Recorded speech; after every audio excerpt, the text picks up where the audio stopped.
어떤 사람이 필요한가? 뭐 다 필요하겠지만 특히 어떤 사람이 정말 필요한 사람인가 하는 것을 한번 생각해 보고자 합니다. 오늘 본문의 말씀은 예수님이 예루살렘으로 올라가는 내용을 기록하고 있습니다. 예수님이 예루살렘 올라가게 되면 영광이 기다리고 있는 것이 아니라 참혹한 십자가의 행벌이 기다리고 있었습니다. 33절, 34절을 한번 보십시오. 오늘 본문 33절, 34절에 보면 보라 우리가 예루살렘으로 올라가노니 인자가 대제사장들과 서기관들에게 넘겨짐에 그들이 죽이기로 계례하고 이방인들에게 넘겨주겠고 그들은 능욕하며 침뱉으며 채찍질하고 죽일 것이나 그는 3일 만에 살아나리라 하신 예수님께서 예루살렘으로 올라가시는데 그 예루살렘에서 기다리고 있는 것은 능욕 그리고 침뱉음, 채찍질 그리고 마침내 십자가의 죽음이었습니다. 이것은 예수님이 우리 인생을 구원하기 위해서 반드시 지불해야 될 구원의 속전이었습니다. 참혹한 고통이었습니다. 어떤 일을 성취하는 데 있어서 대가는 반드시 들어갑니다. 공짜로 되는 것은 하나도 없어요. 대가를 반드시 지불해야만이 결과를 얻을 수가 있습니다. 우리 인류의 구원을 위해서 예수님은 우리가 고통받지 않고 구원을 얻기 위해서는 예수님이 대신 고통을 지불해야 되었습니다. 우리가 구원받기 위해서는 예수님이 십자가의 행벌을 받아야만 했습니다.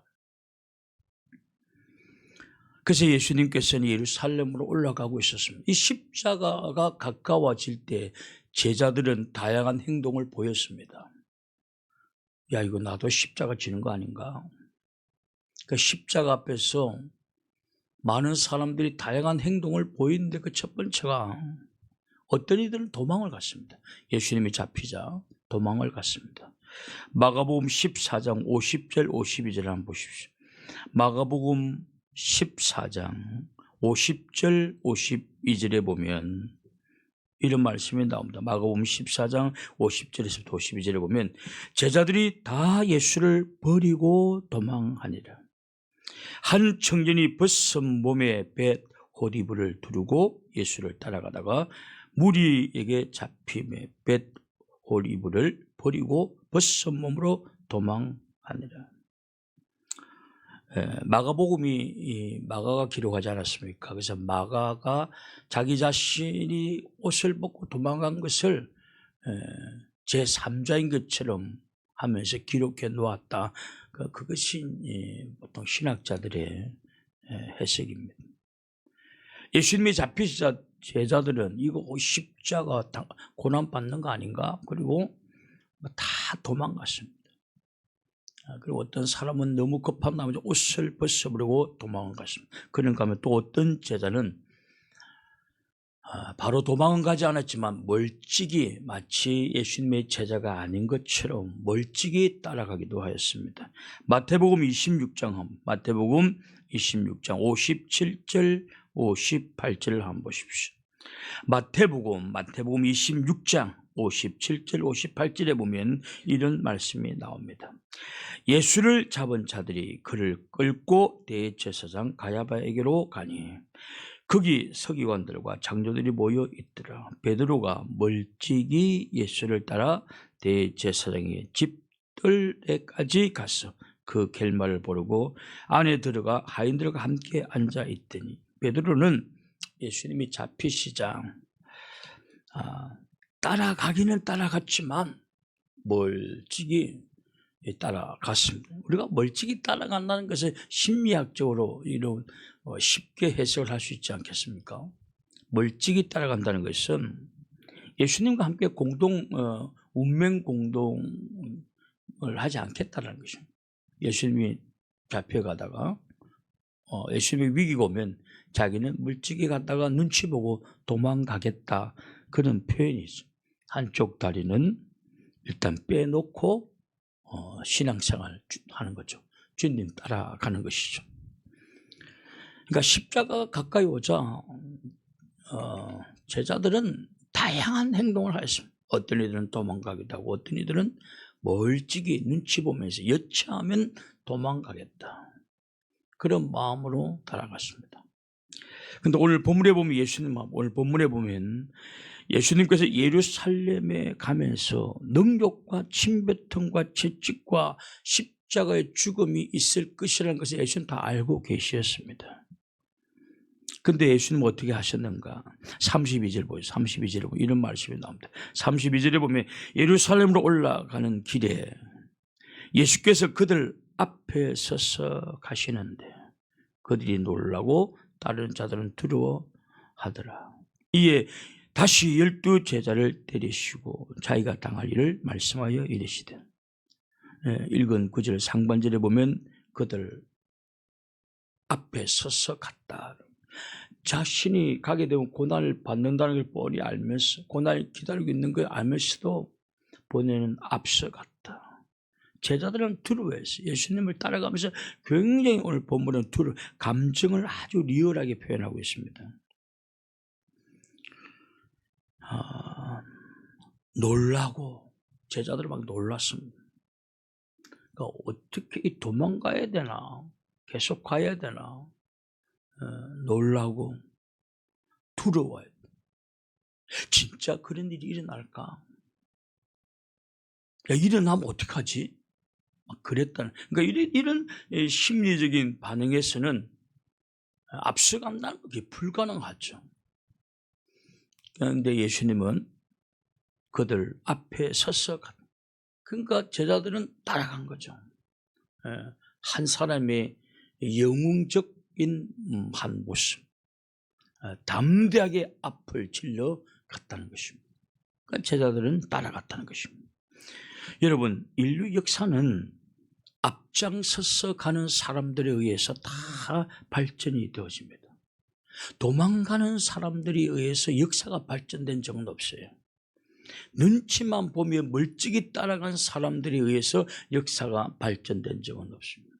늘 희생을 각오하고 앞장서서 앞에 서서 간 사람에 의해서 그런 사람이 때로는 핍박도 받고 고난도 받지만 세상 역사는 그런 사람들에 의해서 그런 영웅적인 사람들에 의해서 세상 역사는 발전하게 되었죠. 그럼 오늘 우리 자신은 어떤 사람인가 하는 것을 한번 되돌아보자는 것입니다. 도망가는 사람인가? 멀찍이 따라가는 사람인가? 위험하니까 아예 도망가자. 위험하니까 멀찍이 서서 여차하면 도망가자. 과연 그리고 나는 아니면 앞장서서 가는 사람인가? 제가 목회를 해보니까요. 열심을 내다가도 누군가가 약간 비난, 이렇게 부정적인 이야기를 하면 금방 꺾여버려가지고 금방 똑같이 부정적인 사람과 함께 동료가 되는 사람들이 있습니다.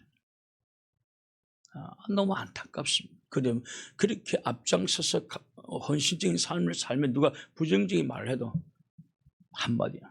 다 완벽한 데가 어디 있어? 100% 어떻게 다 잘할 수 있나? 우리는 잘하니? 그러면서 같이 함께 이렇게 가게 만드는 것이 아니라 열심을 내다가 누가 부정적인 말 한마디 하면 그냥 이렇게 쭈그러들어서 같이 부정적인 사람으로 변할 때가 많아요. 굉장히 보면 안타깝죠. 굉장히 안타깝죠. 예수님께서는 앞장서서 가셨다. 그래서 우리가 늘 주님을 본받아야 될 이유가 바로 여기에 있어요. 예수님은 위기의 순간에 어떻게 하셨느냐라는 것이죠. 위기의 순간. 힘들 때 전부 다 우왕좌왕하고 있을 때 예수님은 어떻게 하셨는가라는 것입니다. 한 가지 이야기만 하고 마치겠습니다. 일본의 요미우리 자이언트라는 야구팀이 있습니다. 요미우리라는 야구팀이 있습니다. 일본에는 여러 프로팀이 있지만 이 요미우리가 일본의 야구를 좋아하는 야구 팬들의 70%는 요미우리를 지지한다. 요미우리의 팬이다 라는 말이 나올 정도로 요미우리는 일본에서 가장 사랑받는 야구팀입니다. 일본 하면 요미우리 야구팀이에요. 그냥 뭐 여러 가지 야구팀이 있고 우승도 가끔 빼앗기고 하지만 그래도 요미우리는 일본 야구의 대명사처럼 있습니다. 이 요미우리 팀의 이성엽 선수가 4번 타자로 스카웃되어 갔죠. 근데 요미우리 가서 처음에 조금 힘들어 했습니다. 성공적인 데뷔를 좀 못했죠. 그런데 그 하라라는 그 요미우리 감독이 아주 유명한 감독이죠. 일본 기자가 물었습니다. 요미우리가 실패하는 것이 일본이 실패하는 것이고 요미우리가 안 되는 것은 일본 전체가 안 되는 것 같다는 식으로 하면서 왜 이렇게 요미우리가 못합니까? 막 9연패, 7연패가 막 있었어요. 왜 못합니까? 라고 물었습니다. 근데 아마 그 하리인가라는 그 감독이 이성엽 씨를 엄청난 거액을 주고 몇백억을 주고 불러왔는데도 불구하고 팀이 살아나지 못하니까 그런 말을 했어요. 지금 우리에게는 한 사람이 필요하다. 한 사람이. 야구는 감독 혼자 절대 못한다. 아무리 좋은 작전을 구사해도 그것을 따라주고 달성하는 선수가 없으면 승리는 불가능하다. 그러면서 그 감독이 이런 말로 결론을 내립니다. 지금 우리 팀은 감독의 작전을 수행하고 달성해 줄, 그래서 우리 팀의 자극과 지금 이제 심히 7연패 막 8연패 빠지니까 다들 절망, 이제 우리는 안 되는 모양이다. 이제 우리 팀은 끝난 모양이다. 막 그런 패배주의에 젖어 있을 때 한 사람이 필요하다. 한 사람. 우리 팀에 자극을 불어넣어줄, 할 수 있다는 자극을 불어넣어줄, 그 자극과 힘을 불어넣어줄 한 사람이 필요하다. 그런데 이제 이성엽 씨를 그래서 불러들이는데 그 역할을 못하고 있다는 의미죠. 그렇게 대놓고 비난하지 못하지만 약간 원망적으로 그런 인터뷰한 내용을 제가 읽어보았습니다. 제가 야구를 잘 좋아하지 않아요. 1년에 야구를 뭐 가끔 이렇게 스포츠 시간에 이게 지나간 거 통틀은 10분이 안 될 거예요. 1분 뭐 1년 내내 보는 야구 보는 시간이 10분도 안 될 겁니다. 그러니까 뭐 올해 누구 팀이 우승했는지 이건 저는 뭐 관심도 없어요. 우리 사회는 보니까 막 가족을 데리고 가서 응원을 하더라고요. 가족을 데려가서 젊음이 좋긴 좋다 그런 생각을 해보았어요. 근데 저는 그 하라 감독의 말이 굉장히 가슴 와닿았습니다. 한 사람이 필요하다. 우리 전체에 자극을 주고 힘을 불어넣어 줄 수 있는 한 영웅이 필요하다는 것입니다. 흔들림 없이 앞으로 전진해 나가는, 누가 뭐라고 하든 전진해, 그러니까 감독의 지시를, 작전을 수행해 나가는, 우리 같으면 하나님의 뜻을 수행해 나가는 흔들림 없는 한 사람. 어떠한 비난이 있어도, 어떠한 부정적인 말이 있어도 그저 흔들림 없이 우리 교회에 자극을 주고 힘을 불어넣어줄 한 사람이 필요하다. 그런 생각을 해보았습니다.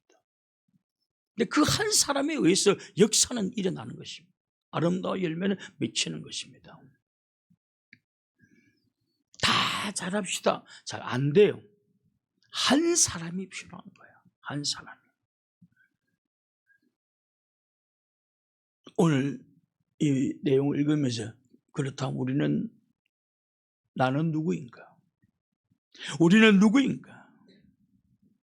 이제 팀이 무너져 내리고 패배주의에 빠져 있으니까 이제는 끝났으니까 도망가자라는 것인가? 아니면 지금 이렇게 위기인데 그냥 조용히 멀찍이 따라가는 사람인가? 아니면 주님처럼 앞장서서 희생을 각오하고 그렇게 나아가는 사람인가? 우리 자신을 한번 되돌아보는 시간이 되었으면 한다는 것입니다. 오늘 우리 바이블 교회도 한 영웅이 필요합니다. 앞장서가는, 전도에 앞장서가고, 충성에 앞장서가고, 정직함에 앞장서가고. 정직이 굉장히 중요합니다, 여러분. 정직함이. 여러분, 이 모든 일이요, 여러분, 뭐 깨로 된다는 건 불가능한 일입니다. 되지 않습니다. 기도에 앞장서는 영웅이 필요하다는 거예요.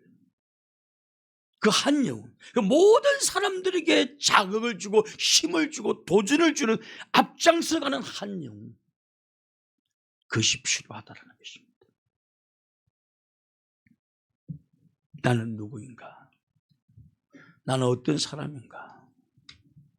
저는 오늘 이 새벽기도 나온 하나님의 귀한 자녀들이 선한 일에 앞장서 나가는, 그러다 누가 부정적인 말 한마디 하면 다시 또 그들과 함께 어울려서 부정적인 사람으로 동화되어 버리는 그런 사람들이 아니라 하나님의 뜻을 바라고 앞장서서 나가는, 전도의 앞장섬으로 모든 사람들에게 전도의 용기와 힘과 도전을 불어넣어 주시는 사람들, 기도의 앞장섬으로, 정말 앞장서서 기도함으로, 멀찍이 따라가는 정도가 아니라 그냥 앞장서서 주님 앞에 누가 하든 안 하든 상관없이 앞장서서 주님 앞에 부르짖어 기도함으로 나의 기도하는 모습이 다른 사람들에게 자극이 되고 힘이 되고 도전이 되고, 그래서 기도하는 사람이 한 사람 한 사람 불어나게 만드는 사람, 앞장서가는 사람입니다. 앞장서가는 사람. 여러분, 새벽기도 안 나오는 사람이 앞장설 수 있나요? 그나마도 있을 수 있게, 그나마도 이 새벽에 피곤을 깨우고 쉬고 싶은 육체를 추스러서 이 새벽에 나오는 기도하는 사람들, 제 모든 성도들이 바이블교회 앞장서 나가는, 선한 일에 앞장서 나가는 성도들이 될 수 있기를 주님의 이름으로 축원합니다. 우리 함께 통솔합니다.